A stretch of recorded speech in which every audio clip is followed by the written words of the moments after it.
Net zero is a phrase used constantly by world leaders and massive corporations. It functions as the primary anchor for long-term global strategies regarding climate, energy, and the entire economy. This policy shapes the future of massive industrial infrastructure, dictating how entire nations generate and distribute power. The specific mechanics of the phrase remain elusive to the average citizen. A policy that reconfigures the global economy operates in a vacuum if the public cannot articulate its basic premise. The Australian political landscape provides a clear case study of how this communication gap manifests in real time. This is the formal setting where massive national policy decisions face public scrutiny and debate. During a session, Senator Pauline Hanson directly requested a definition of the policy in layman's terms. The request bypassed complex legal technicalities, mirroring the same straightforward curiosity many people feel sitting on their couches at home. A simple question on a generational policy acts as a baseline stress test for political transparency, setting the stage for a response that would leave the room stunned.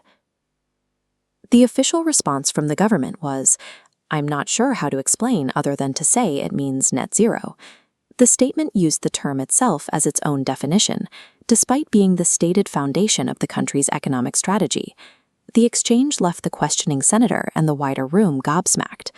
For a policy tied to billions in infrastructure and spending, a clear definition is usually considered the bare minimum of political preparation. Failing to establish a working definition at the start of a debate limits the possibility of informed democratic oversight. When the definition failed to materialize, the inquiry shifted to the bottom-line financial cost for taxpayers. The answer bypassed specific cost figures, instead highlighting theoretical projections for job creation and future investment. Technical economic terms like decoupling were introduced, steering the conversation away from the specifics of family budgets. This creates a divide between two different languages: direct citizen practicality on one side and evasive technocratic jargon on the other. Substituting complex jargon for a simple price tag often signals to voters that the true cost is being obscured.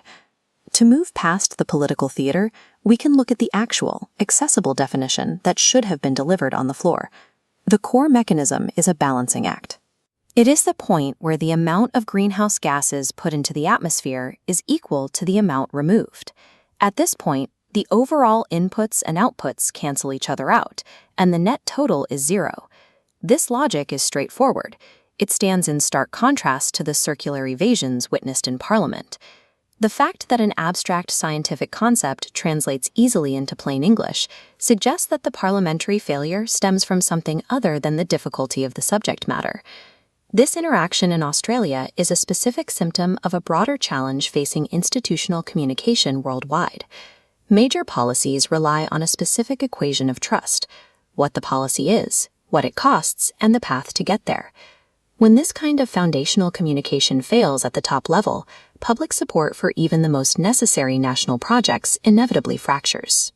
Citizens are not required to agree with a policy, but comprehension is a prerequisite for any valid debate. When politicians leave a void by refusing plain English, public skepticism immediately fills that vacuum. Clear communication is the absolute minimum requirement for building consent. Without plain English, there is no accountability, and the democratic process stalls.